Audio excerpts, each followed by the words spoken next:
And don't allow yourself to be knocked off track, because what you are doing is something beautiful. Creativity it's a mission in life. It's not just a job. Don't forget that.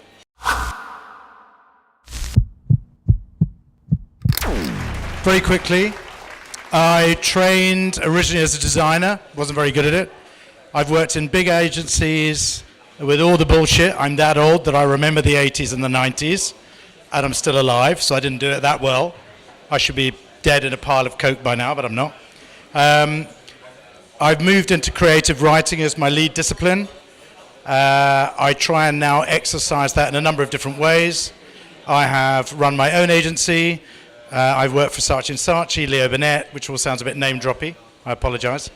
But I now, since 2013, run my own consultancy of me, which means I get to stand there in a room with a client, like everyone else, whether you're 21 or 51, going, I'm creative, please like me, which is what we all do. Now, I can't even see these. Next slide. Why do we all do it? You can go, why do you leave a great big agency job, which meant to have a lot of money, or why do you not go and work for one of those people? It's really fucking simple. It's not complicated, it's this. The girls have already turned around and said it. It's about being free to do what you want to do. But there is a bill that comes with that, because freedom is a beautiful thing, but you've got to earn it, and you've got to defend it. So I think the one thing to always remember, whenever you doubt, and you will doubt, just keep remembering you do this to be free.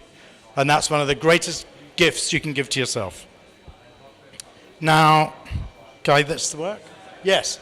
What's the one thing, being an old guy, that I've learnt?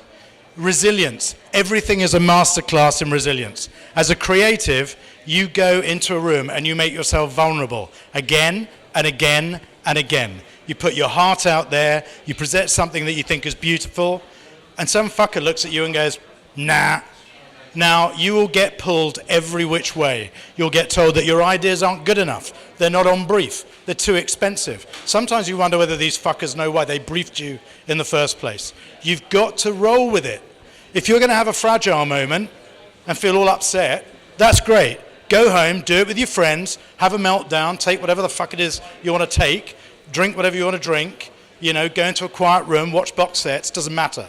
But the main thing is, your resilience in the room has to be rock solid, and that requires your belief in yourself and what you do. And don't allow yourself to be knocked off track, because what you are doing is something beautiful. Creativity it's a mission in life. It's not just a job. Don't forget that. The other thing that you're going to need to learn how to do is one-trick ponies don't work. Every skill set you have, you need to use all the time in every room. Sometimes you're on point and you're being super creative and you're talking about an idea or the purity of the concept. Other times you're an administrator.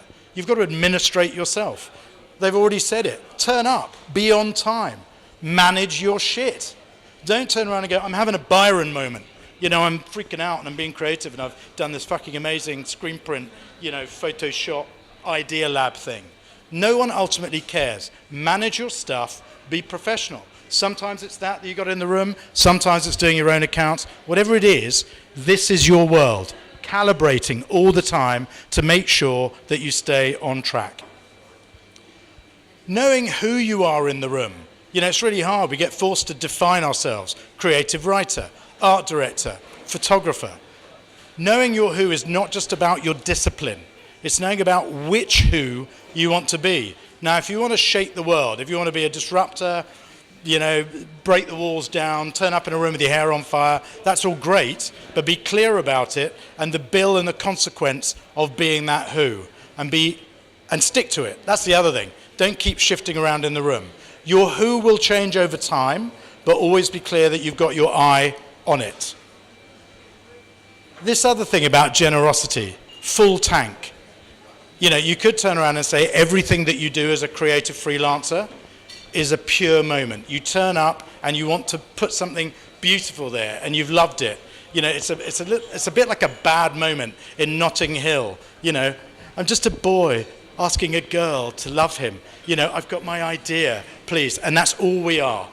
And if somebody rejects it, we all fall apart. You have to be confident in your ability to keep generating ideas. Because if you worry about that, and if you feel you're short of ideas in a room, you're going to struggle. So whatever you've got to do to keep your tank full, whatever it is, keep doing it, because you will need to keep putting ideas in the room. You don't get to just sit there and play with one train set. It doesn't work. Take it from an old man. I've tried it a number of times. Well, okay, sometimes it does work and they pay you a lot, but not always. You live in the now. Now, somebody turned around to me and said, okay, how long are the contracts you work on? Okay, sometimes they're 2 years. I do a book thing, I get an advance, I write it, it disappears, then it reappears again. Sometimes I have commercial jobs that go week to week to week. But I would really strongly suggest that freedom thing we spoke about, the most powerful thing is, think of your life in 3 months, okay? Because we're all creative in some way, shape or form, that's what I believe. But there's a budget manager, there's a checkbook owner, and you know what? They don't give a fuck about your crayons.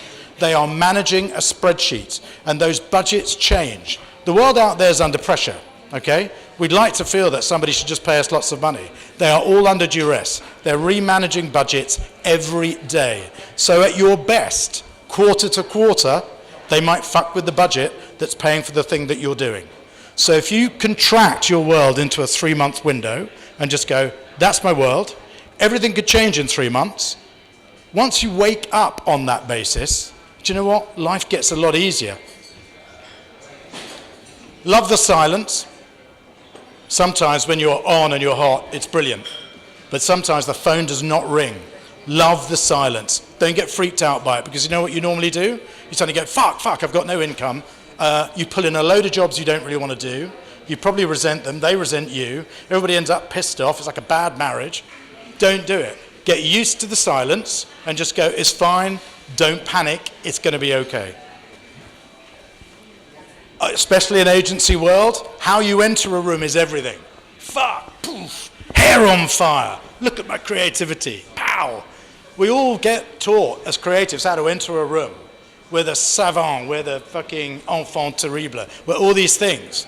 Problem is, the truth of it is, as has been spoken about before, know how to leave the room with your integrity intact and your soul still in your pocket.